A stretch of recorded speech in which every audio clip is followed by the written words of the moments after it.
Papa a porté un toast à la grossesse de ma sœur lors de son gala pour ses 40 ans de mariage, puis m'a demandé, c'est pour quand ton tour? J'ai répondu, il y a 10 mois. Tu étais invité. Ta fille chérie te l'a caché. Mon père a levé sa flûte de champagne en bout de table et sa voix a porté à travers toute la salle de bal. 40 ans de mariage, a-t-il dit, et ce soir nous célébrons la femme qui m'a tout donné. Il s'est tourné vers ma mère.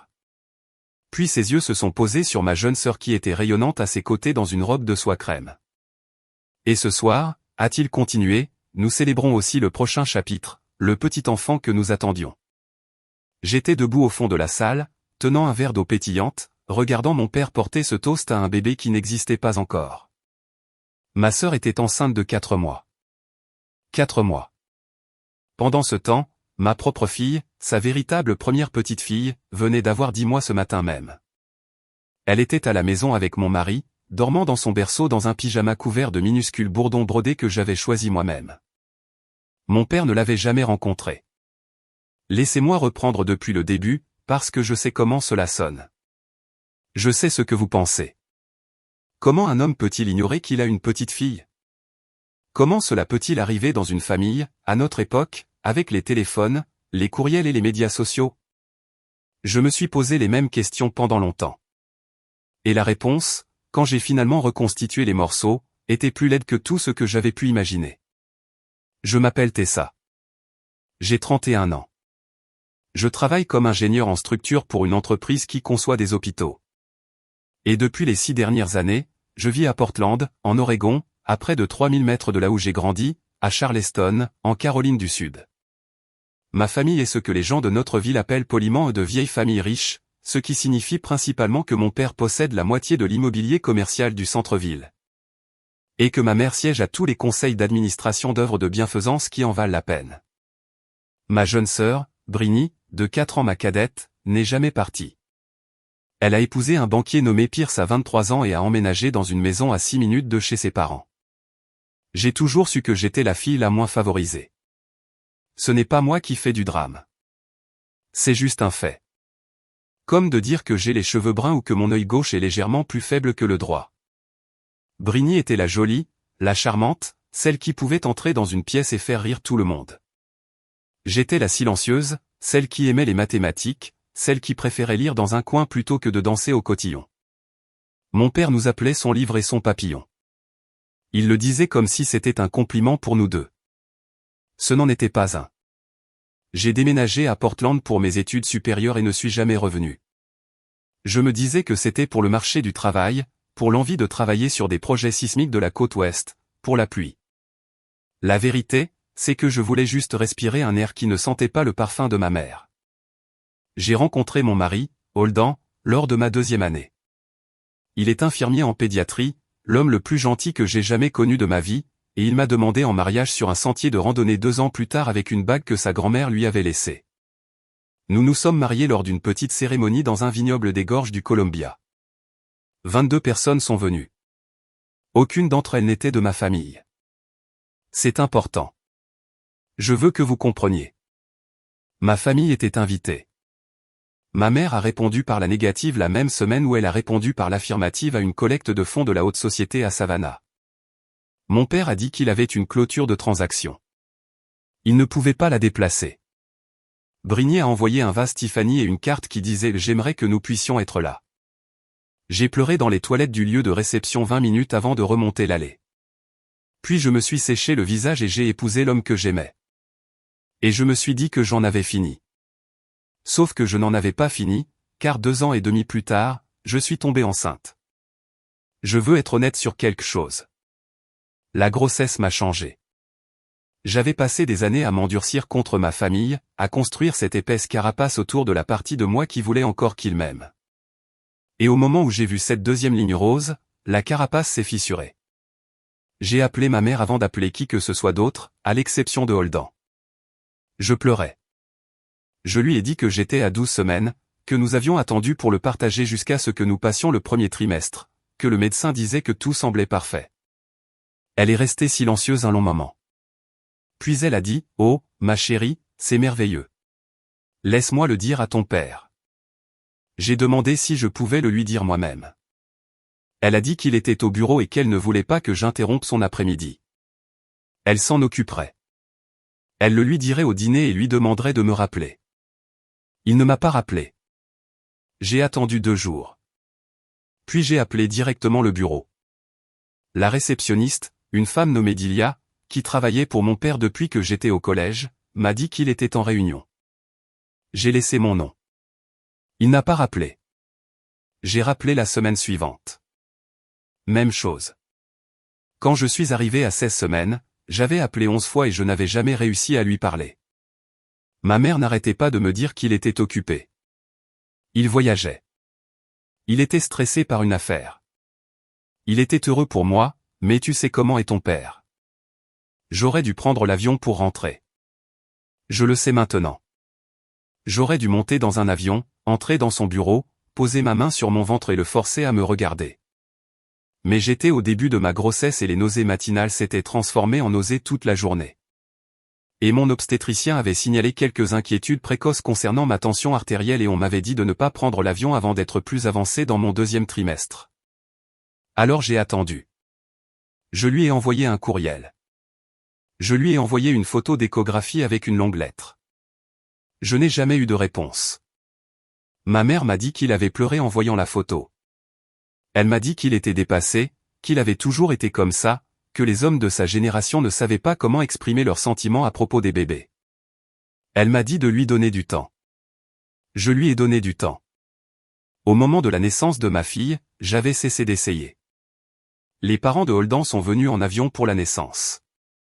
Ils l'ont tenu dans la chambre d'hôpital et ont pleuré, et sa mère lui a murmuré des choses d'une voix si douce que je m'en souviendrai jusqu'à ma mort, et j'étais allongé là, dans le lit, pensant que c'était ce que les grands-parents étaient censés être. Nous l'avons nommé Junia, d'après la grand-mère de Holden qui nous avait donné la bague. J'ai quand même envoyé le faire-part. J'en avais commandé une centaine, des cartes crème gaufrées avec son nom, sa date de naissance et une petite aquarelle d'une branche de poirier, car des fleurs de poirier étaient en pleine floraison devant la fenêtre de l'hôpital quand j'ai accouché. J'en ai adressé une à mes parents. J'en ai adressé une à Brigny et Pierce. J'ai envoyé un album photo du premier mois de sa vie au bureau de mon père, le genre de choses reliées en cuir qu'il aime, avec une note qui disait « Pour votre bureau, pour que vous puissiez la voir tous les jours jusqu'à ce que vous la rencontriez ». Je n'ai jamais eu de nouvelles. Pendant 10 mois, je me suis dit que mon père était en train de digérer, qu'il avait honte de la façon dont il avait géré la grossesse et ne savait pas comment arranger les choses. Je me suis dit que ma mère jouait les intermédiaires pour lui par amour. Je me suis dit que Brigny était prise entre 2 feux. J'ai envoyé une carte de Noël avec Junia dans une robe de velours rouge. J'ai envoyé une photo de Pâques d'elle tenant un lapin en peluche. J'ai envoyé les photos de son 6e mois. J'appelais ma mère un dimanche sur 2 et chaque fois que je demandais des nouvelles de mon père, elle disait qu'il allait bien. Il m'envoyait son affection. Il était juste occupé. Et puis, fin août, ma mère m'a appelé. Elle m'a dit que mon père allait avoir 66 ans en octobre et qu'elle et Brigny organisaient un gala combinant son anniversaire et leur 40e anniversaire de mariage au country club. Elle voulait que je vienne. Elle m'a dit que cela signifierait énormément pour lui. Elle m'a dit que Brigny avait une annonce spéciale à faire à la fête et que la présence de toute la famille rendrait cela parfait. J'ai demandé si elle voulait dire que Brigny était enceinte. Il y a eu une pause, puis ma mère a dit d'une voix étrangement enjouée, « Je ne suis pas censé gâcher la surprise, mais oui, nous sommes si excités. Le premier petit enfant, le premier petit enfant. » Je me suis assise sur le sol de ma cuisine. Holden était au travail. Junia était dans sa chaise haute, jetant des chariots aux chiens. Je me suis assise par terre et je l'ai regardé, cette petite personne avec les yeux de son père et une petite mèche de cheveux noirs qui dépassait à l'arrière de sa tête, et j'ai pensé au mot que ma mère venait de prononcer, le premier petit enfant. Et quelque chose en moi qui s'était plié pendant un an s'est finalement brisé. Je n'ai rien dit à ma mère. Je lui ai dit que je viendrais. Je lui ai dit que j'apporterais un cadeau. Je lui ai dit que j'avais hâte. Puis j'ai raccroché le téléphone et j'ai appelé Brigny. Ma sœur a décroché à la 2e sonnerie, l'air enjoué et distrait. « Et, ma chérie » a-t-elle dit sur le ton mielleux qu'elle utilise pour les gens qu'elle essaie de gérer. Je lui ai demandé si maman lui avait dit qu'elle m'avait invité. « Bien sûr » a dit Brigny. « Bien sûr que tu devrais être là. » Puis je lui ai demandé sans détour quelle annonce elle comptait faire. Elle a ri. Elle a dit que c'était une surprise. Elle a dit, tu vas adorer. J'ai dit, vas-tu dire à papa que tu es enceinte? Il y a eu un silence. Puis elle a dit d'une voix prudente, Tessa, je l'ai dit à maman et papa il y a environ un mois. Nous voulions attendre le gala pour le rendre officiel à la famille élargie. J'ai dit, Brini, j'ai une fille. J'ai une fille depuis 10 mois. Elle a dit, je sais, ma douce. J'ai dit, est-ce que papa le sait? La pause qui a suivi a été la plus longue de ma vie. Elle a dit, Tessa, papa a traversé beaucoup de choses cette année. L'affaire Wilkins a failli capoter. Sa tension artérielle a été horrible. Maman et moi, nous l'avons protégé de tout ce qui est stressant. Il n'a pas besoin qu'on lui rappelle en ce moment que tu t'es enfui et que tu as commencé une toute nouvelle vie sans nous. Nous avons pensé qu'il était plus gentil de laisser les choses se tasser. J'ai dit, es-tu en train de me dire qu'il ne sait pas que j'ai un bébé? Elle a dit, il sait que tu as eu un enfant. J'ai dit, qu'est-ce que ça veut dire? Elle a dit, il le sait, il ne sait juste pas vraiment, tu sais, investi dedans. Et honnêtement, Tessa, tu n'as pas facilité les choses. Tu n'étais pas là. Tu as envoyé un tas de cartes, mais tu n'es jamais rentré à la maison. C'est un homme à l'ancienne. Il a besoin de faire partie de ces choses en personne. Je l'ai interrogée sur l'album photo que j'avais envoyé à son bureau. Elle est redevenue silencieuse. Puis elle a dit que la réceptionniste le lui avait donné parce que papa était en voyage et qu'elle avait l'intention de le lui apporter, mais avec tout ce qui se passait, elle avait juste oublié et il était probablement quelque part dans un tiroir. J'ai dit, Brini, s'il te plaît, dis-moi que tu n'as pas jeté mon faire-part. Elle a dit qu'elle devait y aller. Elle a dit que nous parlerions à la fête. Je suis resté assise sur le sol de la cuisine pendant un long moment après ça. Junia s'était endormie dans sa chaise haute. Son petit poing recroquevillé autour d'un chériot à moitié mangé. Le chien me regardait et j'ai pensé, de la manière dont on pense quand quelque chose en vous est devenu très calme et très froid. J'ai pensé non, non, nous n'allons pas faire ça. J'ai pris l'avion pour Charleston 4 jours avant le gala. J'ai dit à ma mère que je voulais venir plus tôt pour aider. Elle était ravie. Elle m'a réservé une chambre à l'auberge près du country club, la même où mes parents avaient passé leur nuit de noces 40 ans plus tôt, et elle m'a dit que Brini viendrait me chercher à l'aéroport. Je lui ai dit de ne pas s'en soucier, que je louerais une voiture. J'avais besoin de liberté. La première chose que j'ai faite en atterrissant a été de conduire jusqu'au bureau de mon père. Dilia était toujours à la réception. Son visage s'est illuminé quand elle m'a vu. Elle a dit, mon Dieu, Tessa, tu ressembles exactement à ta mère autrefois. Elle m'a demandé si j'étais là pour faire une surprise à mon père. Je lui ai demandé très doucement si elle se souvenait de l'album photo que j'avais envoyé 2 mois après la naissance de ma fille, celui relié en cuir avec les lettres dorées. Son visage a changé. Elle a dit oui. Elle s'en souvenait. Elle a dit qu'elle l'avait posé personnellement sur son bureau. Elle a dit qu'il avait disparu quelques jours plus tard, et quand elle lui avait posé la question, il n'avait pas semblé savoir de quoi elle parlait. Je lui ai demandé, est-ce que mon père sait que j'ai un bébé? Elle m'a regardé un long moment. Cette femme qui avait pansé mon genou à la fête de Noël de son bureau quand j'avais 8 ans, et elle a dit, ma chérie, il m'a demandé le mois dernier si tu allais un jour te poser et fonder une famille. J'ai cru que c'était une blague. J'ai ri. Je suis sorti dans ma voiture de location et je suis resté assise avec mes mains sur le volant pendant 10 minutes sans bouger. Puis j'ai conduit jusqu'à la maison de ma sœur. Brini vivait dans une maison antébellum rénovée sur une rue bordée d'arbres dans le quartier historique. Sa gouvernante, une femme adorable nommée Alda, m'a reconnu grâce à des photos et m'a laissé entrer en me faisant un câlin. Elle a dit que Brini était à un cours de yoga prénatal. Elle a dit que je devais me mettre à l'aise. Je me suis mise très à l'aise. J'ai commencé par le bureau de Brini, la pièce qu'elle avait décorée pour ressembler à quelque chose sorti d'un film de Nancy Meyers. Tout en étagères blanches et livres choisis. J'ai fouillé les tiroirs de son bureau. J'ai trouvé des notes de frais pour le gala. J'ai trouvé des reçus pour une séance photo de maternité. J'ai trouvé, dans le tiroir du bas, scotché en dessous, une petite enveloppe. À l'intérieur de l'enveloppe se trouvaient 3 choses. L'album photo que j'avais envoyé à mon père. Intact, le film cellophane toujours dessus. Le faire-part de naissance que j'avais envoyé à mes parents, papier cartonné crème, aquarelle de fleurs de poirier, non ouvert, et une clé USB. J'ai tout pris. Je les ai mis dans mon sac, je suis sorti de sa maison et j'ai reconduit jusqu'à l'auberge, les mains tremblantes sur le volant. Dans ma chambre, j'ai branché la clé USB sur mon ordinateur portable. C'était un dossier de fichiers, des douzaines, des photos que j'avais envoyées par texto à ma mère et qui avaient été transférées à Briny, la vidéo du premier rire de Junia que j'avais envoyée dans le chat de groupe familial. Des captures d'écran de courriel que j'avais écrit à mon père et qui avaient été transférées du compte de ma mère à celui de ma sœur. Et dans un dossier intitulé divers, j'ai trouvé quelque chose qui m'a arrêté le cœur. C'était une série de messages textes entre ma mère et ma sœur remontant à près d'1 an à mon sujet, sur la façon d'empêcher mon père de trop s'impliquer, sur le fait que ma mère avait été celle qui avait intercepté l'album photo avant que Dilia ne puisse le remettre sur le bureau de papa. Sur le fait que Briny avait dit à mon père, nonchalamment en passant, que j'avais décidé de ne pas envoyer de faire-part de naissance parce que je traversais une période difficile avec la famille. Sur le fait que ma mère avait convenu qu'il valait mieux ne pas le pousser sur ce sujet. Sur le fait que le vrai premier petit enfant serait le bébé de Briny et que ce serait si agréable pour papa, qui avait toujours voulu un petit enfant de Caroline. Sur le fait que la question de l'héritage se résoudrait naturellement si Tessa restait déconnectée. La question de l'héritage.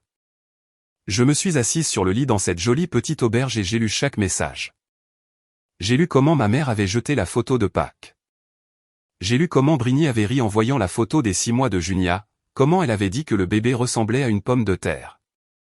J'ai lu comment ma mère avait demandé à mon père, hypothétiquement, ce qu'il ferait si l'une de ses filles avait un enfant hors mariage et ne le lui disait pas. J'ai lu la capture d'écran de sa réponse dans son style de texto familier. Tout en majuscule et sans ponctuation. Je la rejetterai, ce n'est pas de la famille, c'est de la colère. Hors mariage. Il lui avait dit que je n'étais pas marié. J'ai appelé Holdan. Je lui ai tout raconté. Il est resté silencieux un long moment. Puis il a dit, de cette voix calme qu'il utilise quand il essaie de ne pas casser quelque chose, il a dit, « Qu'est-ce que tu veux faire ?» Je lui ai dit que je voulais que lui et Junia prennent l'avion le jour du gala. Je lui ai dit que je les voulais au country club à 19h30 précise. Je lui ai dit que j'avais besoin de 3 jours pour tout mettre en place. Il a dit, « Tu es sûr ?» J'ai dit, « Oui. » Il a dit, « D'accord. » Les 2 jours suivants, j'ai travaillé. Je suis allé voir l'avocat de mes parents, un vieil ami de la famille nommé Monsieur Tourné-Panlan, et je lui ai posé une question hypothétique sur la possibilité de contester une procuration si le mandant avait été trompé. Il m'a regardé par-dessus ses lunettes et m'a demandé ce qui se passait. Je lui ai dit. Je lui ai montré les messages. Il est devenu très immobile, puis il m'a demandé de tout lui laisser. Il a dit, mon père a besoin de voir ça. Il a dit, mon père a besoin de voir ça immédiatement. J'ai dit non. J'ai dit que j'avais besoin de 3 jours de plus. J'ai dit que je voulais que mon père voie sa petite fille d'abord. Monsieur Panlan a hoché la tête lentement. Il a dit, Tessa, je connais ton père depuis 37 ans. C'est un homme dur et un homme fier, mais il n'est pas l'homme que ta sœur a prétendu qu'il était. Il a dit, fais ce que tu as à faire à cette fête. Je serai là. J'aurai tout préparé. Je suis allé chez un imprimeur du centre-ville et j'ai fait des agrandissements, des grands, de la taille d'un panneau d'affichage, la photo de l'hôpital de Junia dans mes bras 1 heure après sa naissance, sa photo d'1 mois sur un tapis en peau de mouton, son premier Noël. Ses 6 mois assise dans une citrouille, une photo d'elle parmi les fleurs de poirier prises dans notre jardin, portant la même petite robe brodée que je portais sur une photo que mon père gardait sur son bureau. J'en ai fait monter 3 et je les ai emballés dans du papier craft ordinaire, et je les ai rangés dans le coffre de ma voiture de location. J'ai fait réserver un vol à Holdan. J'ai acheté une robe pour le gala, une chose en soie vert foncé que je savais que ma mère considérait comme trop moderne. Et le matin de la fête, je suis allé au country club tôt, avant que le personnel n'ait fini de s'installer, et j'ai demandé à la coordinatrice des événements, une femme nommée Pri, si je pouvais emprunter le projecteur et l'écran pour un diaporama familial de 5 minutes pendant les discours. Je lui ai dit que c'était un cadeau surprise pour mon père. Elle a dit, bien sûr. Je lui ai donné ma propre clé USB. Le gala a commencé à 19h. J'étais là à 18h45. Ma mère m'a vu la première. Elle a flotté vers moi dans une robe ivoire perlée, m'a embrassé sur les 2 joues, m'a dit que j'avais l'air mince. Elle m'a présenté à des gens que je connaissais depuis l'enfance comme s'ils ne m'avaient jamais rencontré auparavant. Voici ma fille aînée, Tessa, a-t-elle dit. Elle vit en Oregon maintenant. Elle conçoit des bâtiments. Elle a raconté l'histoire de ma carrière d'une manière qui donnait l'impression que j'avais abandonné la famille. Britney est arrivée à 19h pile, rayonnante dans une robe rose pâle avec une ceinture sur son ventre. Mon père l'a suivie, sa main au creux de son dos comme si elle était une mariée. Il m'a vu. Il a hoché la tête. Il a continué à marcher. Il ne m'a pas prise dans ses bras. Je veux que vous sachiez que j'ai ressenti ça. Je veux que vous sachiez que même après tout ce que j'avais lu, même après tout ce que je savais, j'ai ressenti ce hochement de tête comme une gifle. Il est passé devant sa fille aînée sans un câlin en chemin pour escorter la plus jeune à sa place. Et une petite voix en moi a dit, tu pourrais encore partir. Tu pourrais faire demi-tour tout de suite. Tu pourrais sortir et ne jamais revenir et le reste de ta vie serait paisible.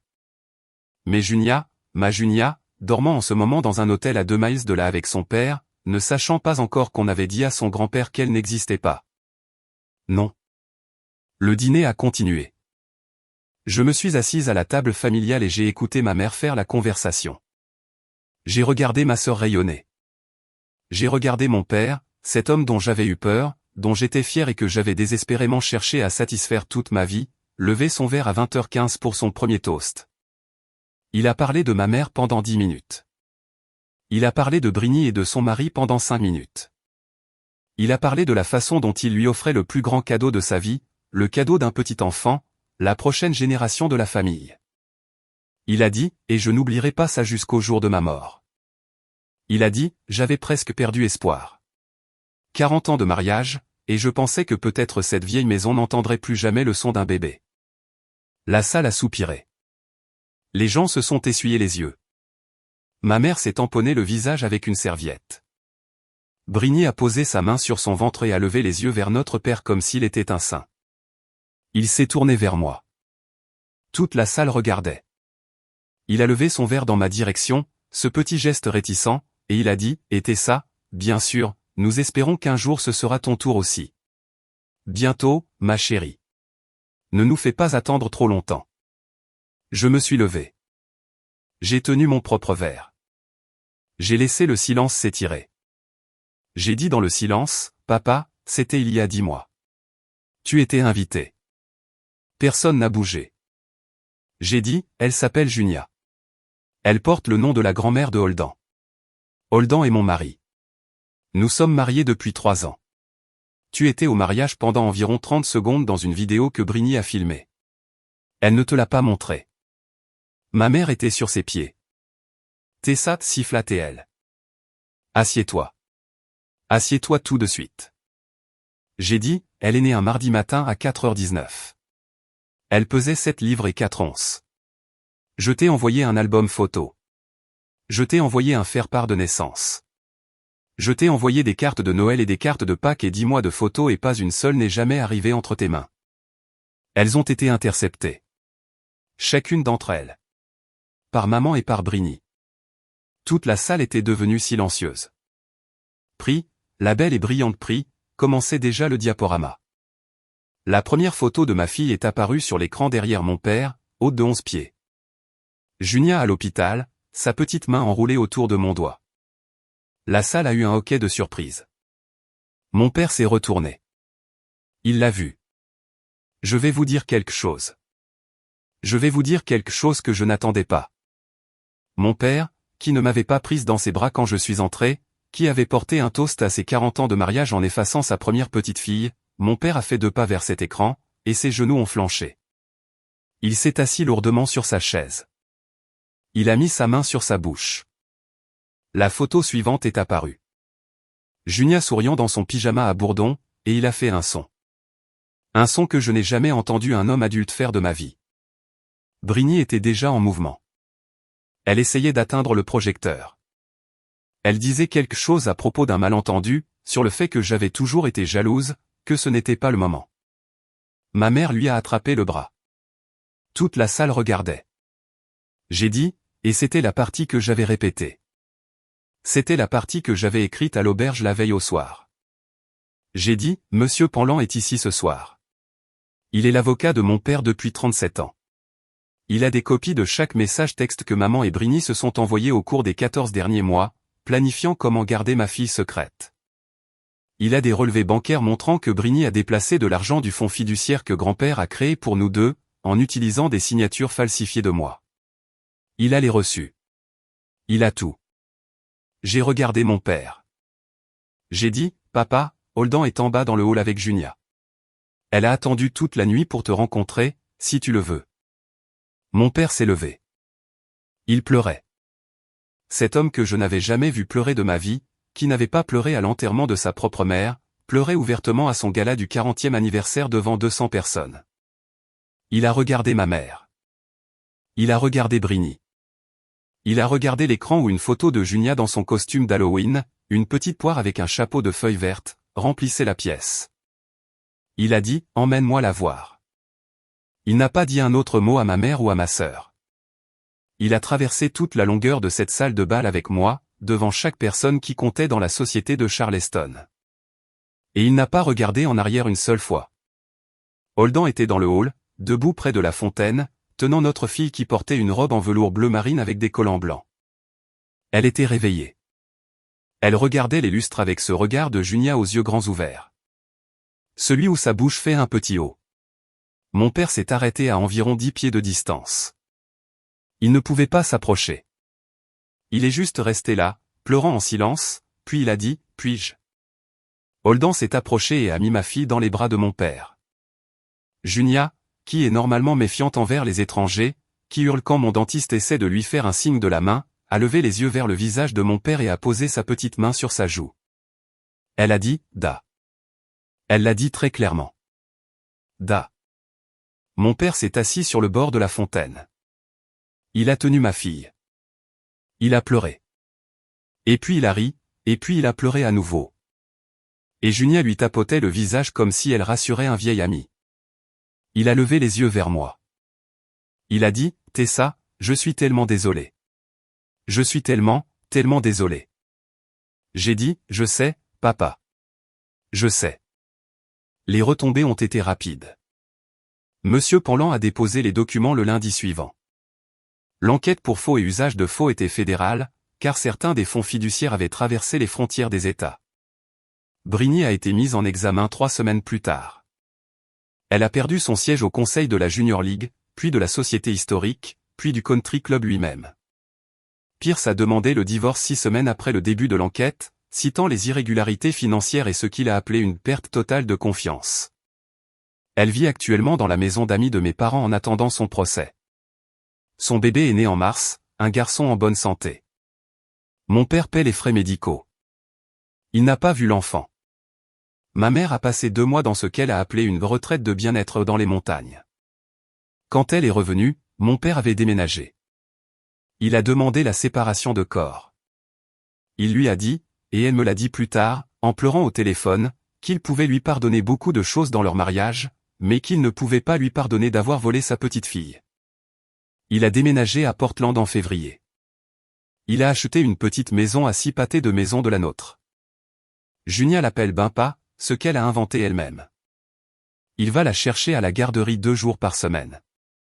Il n'a manqué qu'une seule de ces fois en 8 mois depuis son déménagement, et c'était parce qu'il était à l'hôpital pour une prothèse de hanche. Et Holden a amené Junia à sa chambre de convalescence avec un ballon. Je vois ma mère 2 fois par an. Nous déjeunons. Nous sommes polis. Elle n'a pas rencontré ma fille, et je ne sais pas si elle le fera un jour.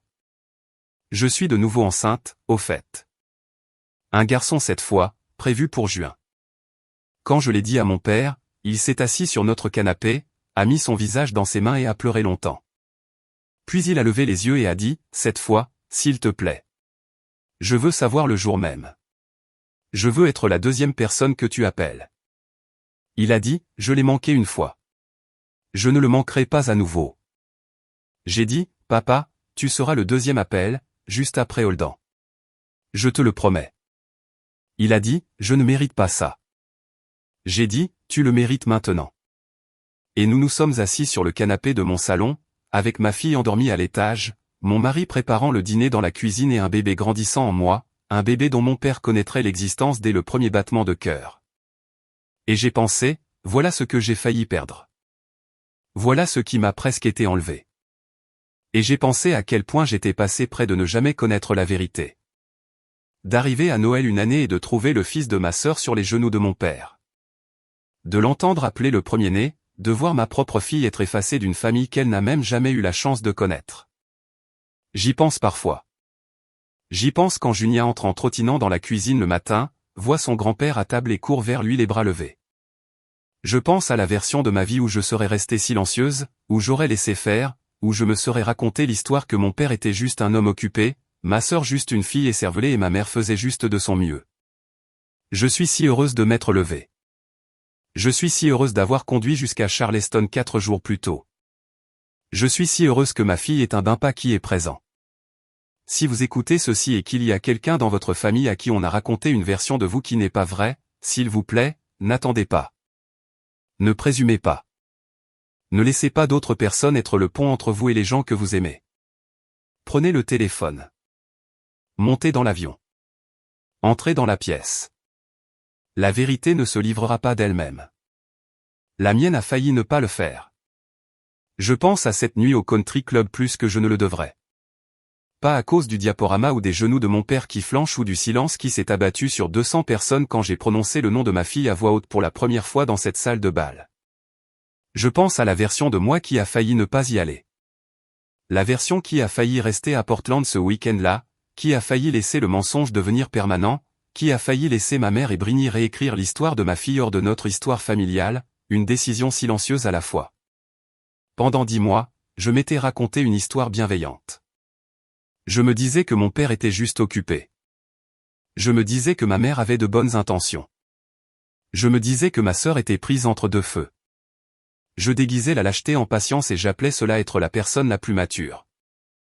Et pendant que j'étais la personne la plus mature, mon propre enfant était effacé de la vie du seul grand-père qu'elle aurait jamais. Ce que personne ne vous dit sur le fait d'être la fille mal aimée, c'est que vous passez votre vie à attendre que le favoritisme se révèle être un malentendu. Vous pensez que si vous réussissez assez, si vous déménagez assez loin, si vous restez assez silencieuse, les gens qui vous ont blessé finiront par réaliser ce qu'ils avaient. Ils ne le font pas. Ils ne le font pas.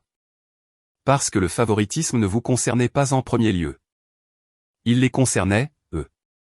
Il s'agissait du besoin de ma mère d'avoir une fille qui ne quitterait jamais l'orbite de son approbation, et de la volonté de Brini de jouer ce rôle pour un morceau d'un héritage qui n'a jamais été le sien seul au départ.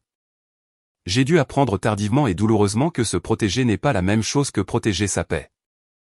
La vraie paix exige du courage. La vraie paix exige le moment où vous vous levez à une longue table devant 200 personnes et dites la vérité à voix haute. Même quand votre voix tremble, même quand votre mère vous siffle de vous asseoir, même quand chaque cellule de votre corps se souvient d'avoir été la fille silencieuse qui ne faisait jamais de scène. Je n'ai pas été silencieuse cette nuit-là. Et le monde ne s'est pas arrêté.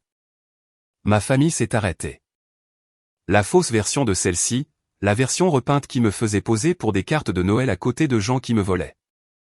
Mais quelque chose de plus vrai attendait en dessous. Un père qui a porté ma fille jusqu'à la fontaine et a pleuré. Un mari qui a traversé le pays en avion avec notre bébé dans une robe de velours et n'a jamais demandé pourquoi j'avais besoin de lui là-bas. Un grand-père qui va chercher Junia à la garderie 2 fois par semaine maintenant et n'a pas été en retard une seule fois. Si vous retenez quelque chose de mon histoire, retenez ceci. Les gens qui vous aiment ne laisseront pas d'autres personnes parler pour vous. Si quelqu'un dans votre vie insiste pour être le pont entre vous et les gens que vous aimez, demandez-vous pourquoi. Les ponts sont faits pour être traversés. Ceux qui les construisent et en gardent ensuite la porte ne protègent personne d'autre qu'eux-mêmes. Contournez-les. Prenez le téléphone. Conduisez jusqu'au bureau. Présentez-vous à la porte avec le bébé dans vos bras. Laissez-les voir ce qu'on leur a dit qui n'existait pas. J'ai failli attendre trop longtemps. Ne le faites pas.